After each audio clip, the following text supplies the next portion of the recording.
歡迎大家收睇《我從佛法中獲得了驚人的利益》嘅專輯，我係呢一集嘅主持 Andy。今集我哋好開心可以請到3位可能經過咗人生2/3嘅老友記上嚟同我哋分享佢哋嘅人生故事。我哋先介紹下佢哋啊！喺我身邊呢位就係志宏師兄、Julie 師姐同埋啟安師兄。不如大家簡單介紹下自己啊！啟安師兄。我叫啟安啦，我喺印尼出世嘅，15歲咧就翻咗大陸，咁咧就喺20年之後就翻到嚟香港。Julie，我知你好唔簡單，你係一個博士嚟嘅喎，同我哋介紹下你啊！我希望我啲唔係讀壞書嘅博士啦嚇，好謙虛啊你。就我結過婚，而家已經係單身啦，因為我丈夫已經唔喺度啦。咁我個冇細蚊仔，因為都死晒啦。唔該。志宏師兄咧？我就喺巴西出世嘅，咁就3歲咧，我媽就帶住我哋家姐啊，我就嚟咗香港，一路就到而家。我哋今輯咧嘅主題係愛別離苦喎，不如我哋請佢哋分享下佢哋嘅故事啊！志宏師兄，請你分享。就嗱，我3歲嘅時候咧就離開咗即係爸爸啦，咁咧就唔覺得話有咩悲傷嘅。咁就到5歲咧，原來我爸爸就過身，但係我係唔知嘅，屋企人都冇講。到10幾歲嘅時候咧，因為某種原因就講起，原來我係爸爸已經過身嘅，就係都唔覺得話有咩離別嘅悲傷，唔覺得，因為屋企人咧，屋企啲家人咧，個個都係各散東西咁去揾食嘅，咁佢哋久唔久，即係3幾年就會翻嚟聚一聚，聚就係歡樂咁樣聚。咁啊就離開就歡笑咁離開，咁啊就話3幾年又會再嚟見面，即係唔會話別離會有咩痛苦，係冇嘅，完全感受唔到，一路都係聚會係歡樂嘅，離開又係歡笑。直至發生啲咩事，你先會有呢一種痛苦嘅感受出嚟。到我第2個仔出世咗之後，咁咧佢就好黐我。即係放工翻嚟啊，又要坐喺我大髀度啊，食飯又要坐喺度食啊，咁真係好黐㗎。咁即係特別同佢特別有深厚感情。咁就歲零嘅時候咧，突然間得病，咁就過咗身。嗰陣時嗰刻咧，就覺得啦，覺得別離嘅苦啊。我都感受到呢種痛。或者啟安師兄咧？我知道你都有啲好深刻嘅故事可以同我哋分享。首先咧，主持話我哋過咗2/3嘅人生，我就覺得仲有1/3。咁咧，如果過埋1/3咧，我就過100歲㗎啦。所以咧，我都好開心。你話我過咗，一定會。咁咧就其實愛別離苦咧，其實我細個咧就冇咩感覺，因為當時咧我4歲死老豆，咁咧冇咩感覺。真係有對愛別離苦嘅感覺咧，就係都係60年一個甲子之前。當時咧我就由印尼返咗大陸，我係第一個兄弟裏面咧第一個見到婆婆嘅。但係我媽咧就過咗，我翻咗大陸過咗半年，因為離開咗婆婆20幾年。佢翻咗嚟20幾日前咧就過咗身，所以咧佢一聽到呢個消息咧，成個人累低晒。咁我當時咧就都好傷心，因為咧我覺得咧好內疚，但係當時冇照顧好婆婆，俾我媽咧就可以見佢最後一面。咁咧之後咧就再過咗差唔多20年，咁咧我咧就做嘢咧就喺銅山，地震咧我就經歷好多次㗎啦，但係最深刻嘅印象咧就係銅山大地震，當時咧就半夜嚟嘅，我仲係瞓覺，但係因為好敏感，一地震咧少少喐我就醒㗎啦，拉住老婆就要落樓。係但係點知咧嗰個冇咩餘震嘅，一嚟就好似嗰個大狂風大雨咁咧，就大風大浪咁啊，就你根本就出唔到門口啊！係就當時咧就好彩咧冇冧樓啦，冧樓就死人㗎啦。就好彩我哋就冇死到，但係落咗樓之後咧就天光，我哋醫院喺斜對面嚟嘅，我公司嘅斜對面。咁好多行唔到醫院咧就匿低死咗，喺街裏邊死咗，就一個死，真係當時咧都覺得好得人驚。城市嘅一邊見到另外一邊，成個城市咧變咗係廢墟，好似一個原子彈落嚟咁咧，就好似你睇廣島啊！你當時應該係20幾30歲啦。我你經歷咗呢一場咁樣嘅係災難咧，你當時嘅睇法係點樣咧？對生死當時咧就其實咧麻木啦，麻木，唔係我一個麻木，大家都麻木，屋即企都要死人。係我聽你講就啞口無言係咪？大家都講唔到大家嘢出嚟。冇眼淚，冇。嗯，當時咧你可能不可理解，但係咧當時嘅情況就係咁。嗯，大家經過呢個大件故咧，大家都麻木。但係咧麻木得嚟咧，就叫做會覺得咧，真係人生咧，真係係一個苦字咯。死人我哋見到苦啦，係。但係當時咧要生啊，都要求生。你講唔相信咧，2-3日冇死人。冇水又冇嘢食啦。係啊，係啊。咁或者 Julie 啦，我知道你係一個博士嚟嘅喎，但係你嘅經歷咧都幾悲慘㗎。你一次又一次咁樣同你嘅至親係要別離，咁可唔可以同我哋分享下？喺90年代開始咧，就我媽咪就中風之後就變咗做引發另外一個症咧，就係中風後嘅癲癇症啊 ，post-stroke epilepsy， 好多時都會發作嘅。一發作起上嚟嗰陣時咧，就係即係揸住細拳頭唔喐啊，咬晒牙咁樣，即係要入醫院嘅啦。變咗又引發佢糖尿病，咁有3個即係城中嘅差唔多係最出名嘅專家睇住佢。心臟科啦、腦科啦，同埋嗰個血管科，好大嘅支出，屋企好大嘅心理負擔嗰陣時，然之後病發到媽咪就係幾3年？3年嚇，咁但係媽咪嘅病咧就係由中風至到慢慢係話即係老人痴呆，又認得你，至到佢後尾佢仲盲咗添，佢唔認得你，睇唔到你。所以今時今日嘅我永遠唔會再話人哋講笑話老人痴呆，我永遠唔會咁講，因為對我嚟講太痛，好痛，即係如果話人哋你仲會攞嚟開玩笑啦，開玩笑係。咁媽咪過咗身咧，就以為好啊，即係我哋我同我老公同我女咁就建立即係另外一個新嘅建立一個家庭，係啦，咁就以為係即係 OK 啦。咁點知嗰陣間我老公又罹癌啦，咁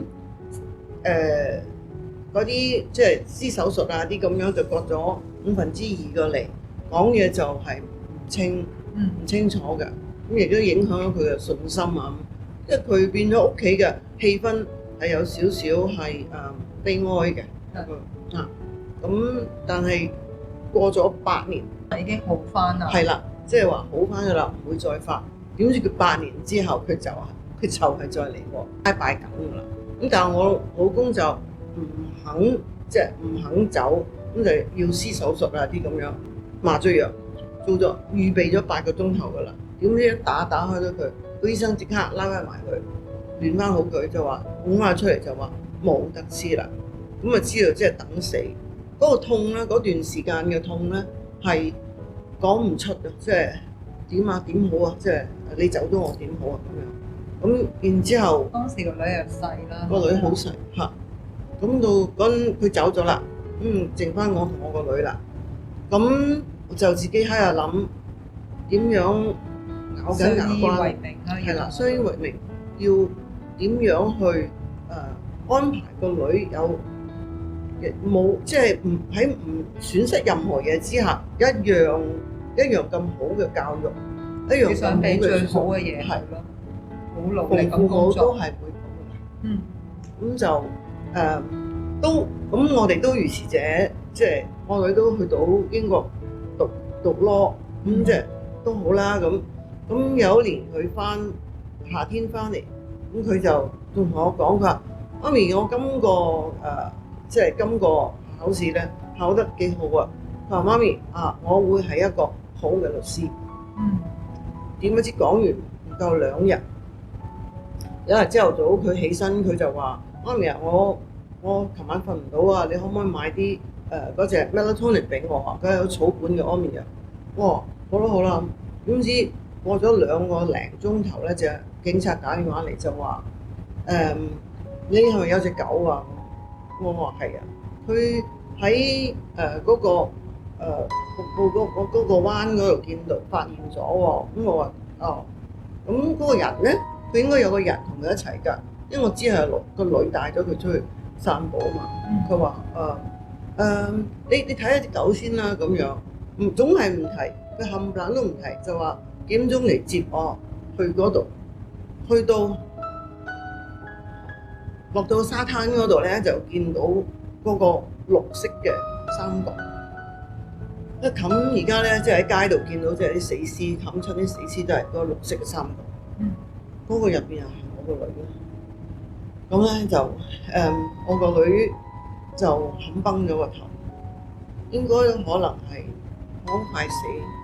我都希望佢當時係唔好受太大痛楚佢啦。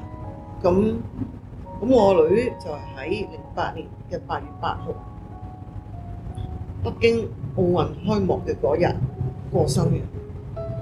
夜晚黑，我一個人坐喺佢房嗰度，一個人對住呢個空房，出邊電視就係播住奧運會開幕禮，鑼鼓震天，有嗰啲煙花。跳舞好靚，但係我女咧，我女唔喺度，同埋個心有個好痛嘅感覺。我係好似覺得咧係我女咧喺另外空間話俾我聽，媽咪我好驚，好驚啊！我唔知道我點做咁樣，因為我即係佢即係。去到一個新嘅地方，又唔知點解去嗰度，佢咪好驚咯。咁佢走咗之後，好多朋友咧輪班嚟睇住我，因為驚我自殺，因為我都覺得我冇咩需要再繼續，好嘅嘢都已經走晒。咁就到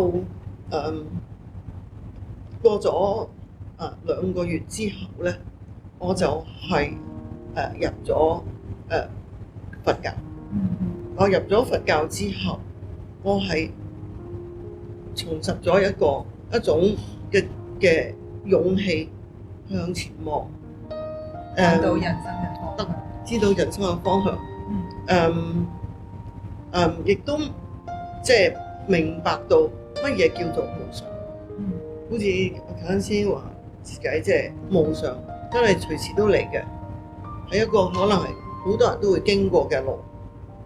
嗱，呢樣嘢係自己要點樣去對待、看待呢件事，同埋放下。放下唔係話擺低嗰件褸，擺低個鞋，而係話將件事去放低佢，個心情放低佢，再向前行。嗰個放下。而家我學咗佛，我係可以繼續向前行。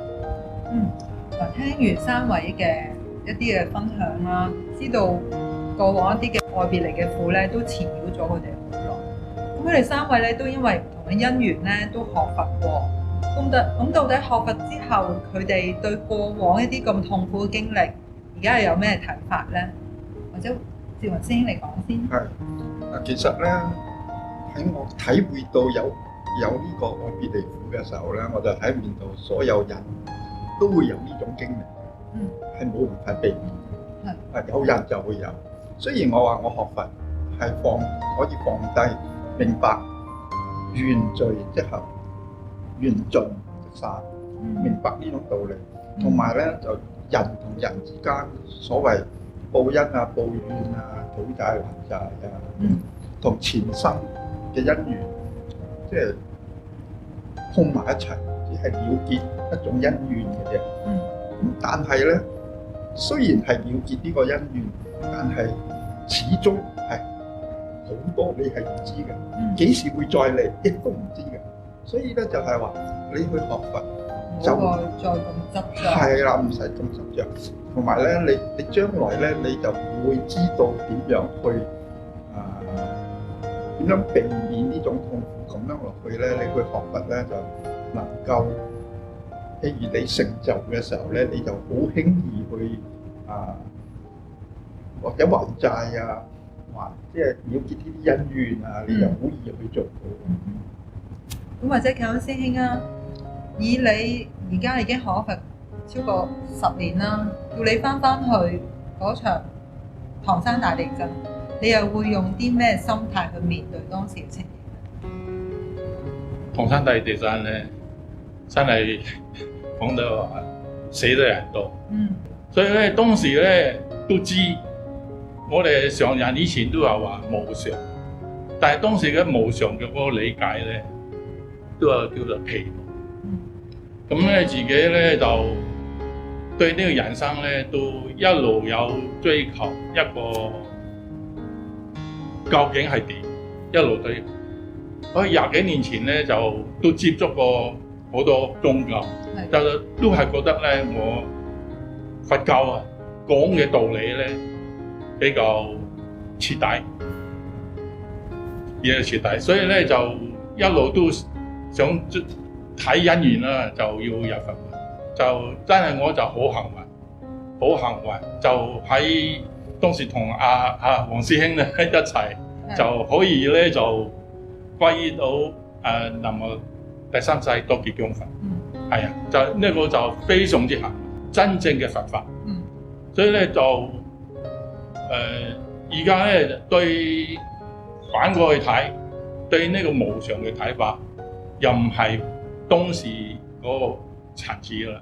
因為而家我哋對無常嘅理解咧，就照佛陀師傅嘅開始咧，我哋嗰個理解咧層次就高咗好多。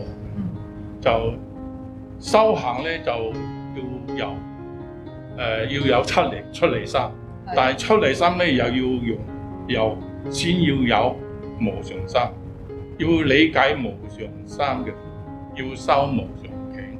咁咧嗰啲層次又唔同。咁咧我就覺得咧，我好彩咧，我就冇咁保守，冇咁多所知之後，我追求真理就好幸運啊，就可以學到好多正法，知係真正嘅人生嘅道理。咁我以我所知咧，你都而家係享受緊退休生活啦，仔女嘅事業有成啦，龍孫為樂。咁你點樣睇而家你係咪已經係活喺快樂裏邊咧？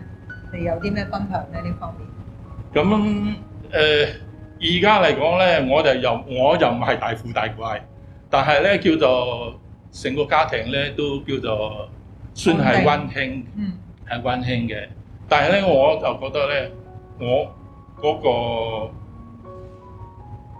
唔係停喺呢個階段，我就覺得咧就照佛陀師傅嘅教導開始咧，就要將生活佛法化，而生呢兩個目標啊，我一路會做嘅，就係幻法利生，自引眾生，由自己親人做起。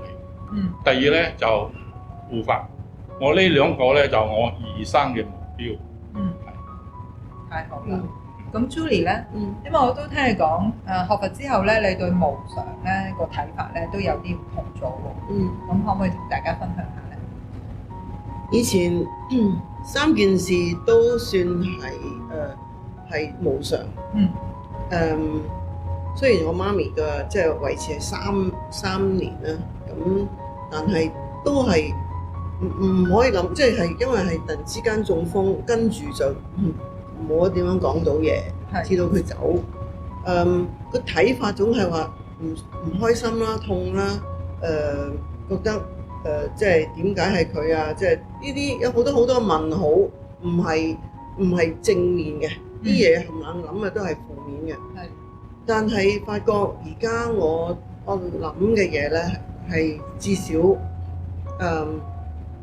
係正面咗，因為譬如我上個月我哥哥啱啱往生咗，係我嘅處理我心態嘅方法咧係平靜嘅，我就知道即係話我個哥哥係而家係開始咗另外一段旅程嘅啫，而唔係話即係死啦！知佢去咗邊度啊？即係嗰啲咁樣，佢都係學佛嘅。咁我知道佢有即係佛菩薩嘅保佑，佢係會係有機會繼續有機會學佛再有機會學佛咯。咁我呢樣嘢係我最大嘅得着咯。好開心今日3位嘉賓上嚟同我哋分享佢哋親身嘅經歷，同埋學佛之後嘅得着。有緣睇到呢一集嘅觀眾，會唔會試諗下？可能你哋而家去緊旅行、打麻雀、享受緊湊孫、退休無憂嘅生活，但係你哋會試下諗下，生死先至係事大呢？